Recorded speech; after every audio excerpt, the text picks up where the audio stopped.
Okay, TBH Labs အနေနဲ့ကြိုဆိုပါရစေကျွန်တော်ဒီနေ့ showcase လုပ်ပေးမယ့် product က Samsung ရဲ့နောက်ဆုံးထွက်ထားတဲ့သူတို့ရဲ့ဈေးအသက်သာဆုံး Samsung Galaxy A03 ပါဆိုတော့ဘာမှမပြောခင်ဒီဖုန်းမှာစိတ်ဝင်စားစရာအကောင်းဆုံးချက်ကိုပြောချင်ပါတယ်အဲ့ဒါတော့ဈေးပါ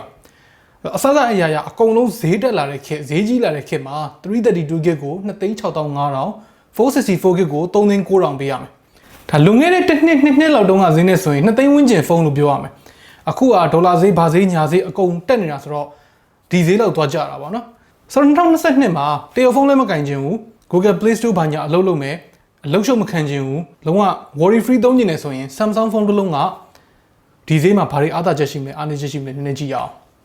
ဆိုတော့ unbox လုပ်ရှင်ကျွန်တော်တို့ပထမဆုံးစခန်းစားမှာသူ့ရဲ့ design နဲ့ build quality ပါအရင်တုန်းကလိုမျိုး entry level ဖုန်းဆိုပြီးတော့ design မှာအရင်အားနည်းနေတာမျိုးပြောင်းချုံးကြီးဖြစ်နေတာမျိုးမရှိတော့ဘူးရိုးရှင်းနဲ့ plastic ဒါပေမဲ့သူတို့အခေါ်ရဆိုလို့ရှိရင် Galaxy ပေါ့နော်သူက texture လေးပါတယ် grip လည်းကောင်းတယ်လို့ design ကလည်း modern ဖြစ်တယ်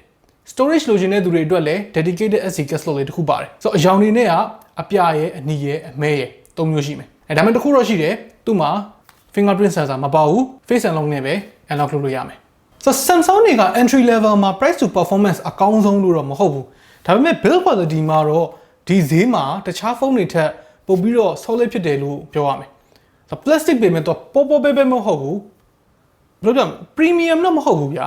ဒါပေမဲ့လုံလောက်တယ်လက်ထဲမှာကန်ရတာချစ်လေးရှိတယ်ဒီ plastic ဘေးပေါင်နေဒီ plastic back cover ပေါ့နော်တို့ရဲ့ plastic လို့ခေါ်တဲ့ back cover နဲ့ဘယ်လိုပြောရမလဲဒီဖုန်းတစ်လုံးကနည်းနည်းပိုဈေးကြီးတယ်ဆိုတဲ့ခံစားချက်မျိုးရတယ်ဒီဈေးမှာဒီ material သုံးတာအလုပ်ဖြစ်တယ်ဗျglass လို metal လိုမျိုးတွေသုံးတာထက်ပိုပြီးတော့အကျန်းခံတယ်ဘယ်လိုပြောမလဲအရင်ဈေးကြီးအောင်ဆောင်တာမျိုးမဟုတ်ဘဲနဲ့သူ့ signature နဲ့သူ့ style နဲ့သူဖြစ်သွားတယ်သူ့ရဲ့လေးချိန်က 196 gram ရှိတယ်9000 mAh ပါတဲ့ဖုန်းတစ်လုံးအနေနဲ့ကအနေတော် weight လေးပဲနည်းနည်းတော့ပေါ့တယ်လို့ပြောလို့ရနိုင်တယ်ဒါတော့ personal preference နဲ့မူတည်တာပေါ့နော် build quality နဲ့ design မှာအားမရတဲ့တစ်ချက်ကအခုဒီ micro USB ဖြစ်နေသေးတာပါနောက်နှစ်လောက်တော့အကုန်လုံး type C ဖြစ်ကောင်းပါရဲ့ပေါ့နော်တခုကောင်းတာ 3.5mm jack လေးတော့ကျန်ပါသေးတယ် okay အနောက်ကကြည့်ပြီးဆိုတော့ကျွန်တော်တို့အရှိပဲလေးကြည့်အောင်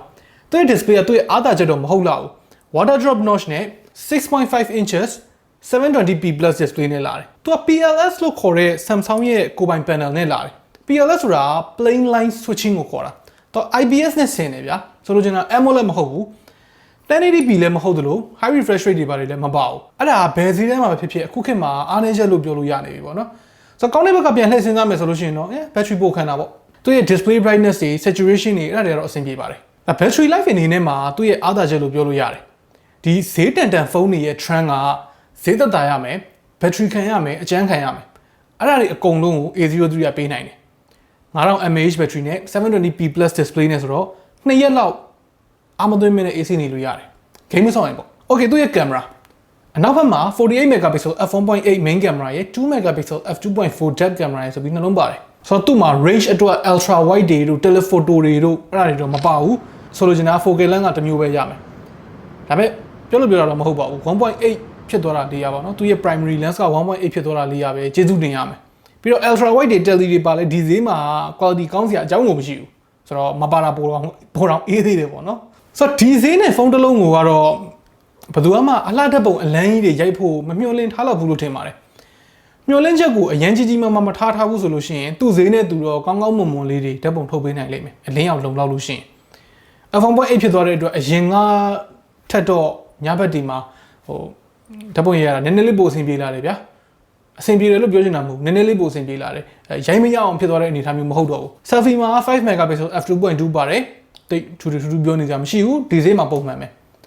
သူ့မှာ Unisoc T606 ဆိုတဲ့ SoC နဲ့လာတယ်တခါမှတော့မကြောက်ဘူး performance အတွက်ကဒီ day to day social media သုံးတာ video ကြည့်တာလောက်ကတော့အဆင်မပြေစရာမရှိဘူး demanding ဖြစ်တဲ့ graphics ကောင်းကောင်းနဲ့ game တွေဆောက်မယ်ဆိုလို့ရှိရင်ကတော့အားရမှာမဟုတ်ဘူးအဆင်ပြေမှာမဟုတ်ဘူးပေါ့သုံးဖို့လောက်တော့ပဲအဆင်ပြေမယ် okay ဆိုတော့အကြမ်းမြင့်အနေနဲ့ conclusion အနေနဲ့ဒီ video ကိုဒီလောက်ထိကြည့်ထားပြီးသားသူအတွက်ကကျွန်တော်မပြောလဲ conclusion ဆွဲပြီးသားဖြစ်သွားပါလိမ့်မယ်တွေးကြည့်ရုံနဲ့ဘယ်လောက်သုံးလို့အဆင်ပြေနိုင်တယ်အဆင်မပြေနိုင်ဘူးဆိုတာကိုခံမှန်းကြည့်လို့ရတယ်မလိုတာတွေမပါဘူးgame မဆော့မဲ့လူကြီးပိုင်းနေ secondary phone တစ်လုံးအနေနဲ့ဒါမှမဟုတ်ရုံးသုံးအနေနဲ့ထားမယ်ဒါမှမဟုတ်ဖုန်းပြောက်သွားလို့လောလောဆယ်ဖုန်းအစ်စ်တစ်လုံးကိုတက်နဲ့ဝယ်ခြင်းနဲ့ China ROM တွေဘာညာကိုလည်းအာရုံမနောက်ချင်ဘူး support ကောင်းကောင်း warranty ကောင်းကောင်းနဲ့ကင်ကျင်နေဆိုတဲ့သူတွေအတွက်ကအဆင်ပြေလိမ့်မယ်အားနည်းချက်မရှိဘူးလို့တော့မပြောလို့ဘာလို့လဲဆိုတော့အားနည်းချက်တွေကြီးလို့ဒါပေမဲ့တော်တော်များများအားနည်းချက်တွေကဒီဈေးမှာတခြားဖုန်းတွေလည်းရှိနေတာပဲဆိုတော့ထွေထွေထူးထူးကွက်ပြီးတော့အားနည်းနေတာတော့မရှိဘူးတခုတော့ရှိတယ်ဒီဈေးမှာ price to performance အကောင်းဆုံးဖုန်းတစ်လုံးကတော့ဖြစ်နေမှာမဟုတ်ဘူး all rounder အဆင်ပြေတဲ့ဖုန်းတစ်လုံးတော့ဖြစ်နိုင်တယ်လို့ပြောရင်းနဲ့ပဲနောက်နေ့မှတွေ့တော့ပေါ့